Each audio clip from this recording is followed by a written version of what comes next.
Hello everyone, কেমন আছো তোমরা সবাই? আশা করি সবাই খুব ভালো আছো। আমার একটা ছোট্ট মিনি ভ্লগে আরও একবার সবাইকে অনেক অনেক ওয়েলকাম জানাচ্ছি। তো এটা হলো আজ সকালের ভিডিও। আজ হলো বুধবার। তো সকাল সকাল কিন্তু বর্মশাই চলে গিয়েছিল বাজারে আর ব্যাগ ভর্তি করে সবজি মাছ নিয়ে এসছে।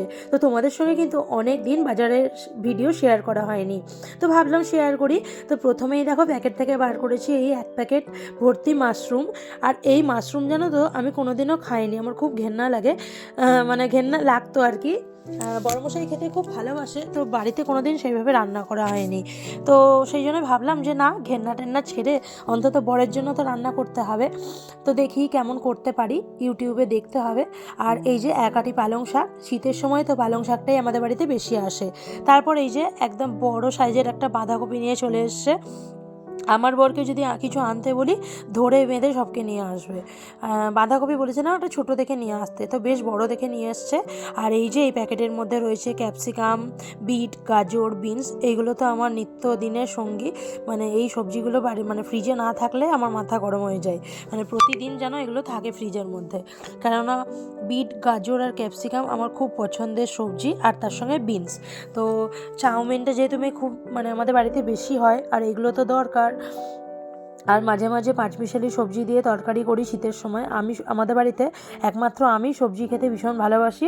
বর আর মেয়ে কিন্তু একদম পছন্দ করে না, কিন্তু এখন আমি জোর করে করে বর আর মেয়েকে অনেকটাই খাওয়ানো অভ্যাস করিয়েছি।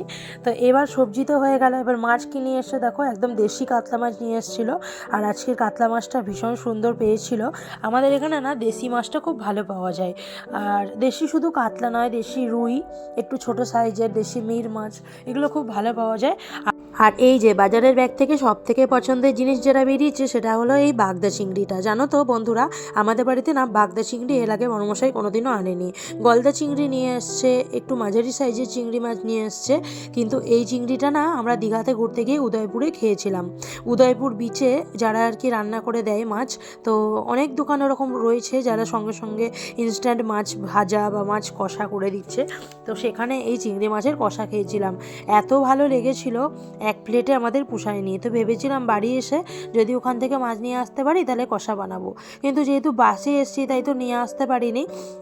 আর মাছটা দেখতে দেখো কি সুন্দর, গায়ের মধ্যে কীরকম ডোরাকাটা দাগ রয়েছে। তো এইটাই আজকে রান্না করব। আর এই মাশরুমটা দেখি আজকে হয়তো করতে পারবো না, অন্য কোনো দিন করব। তো তোমাদের বাজারের ভিডিও কেমন লাগলো অবশ্যই কিন্তু কমেন্ট করে জানিও। তো শেয়ার করলাম তোমাদের সঙ্গে। তো সবাই খুব ভালো থেকো, দেখা হবে একটা নতুন ভিডিওতে।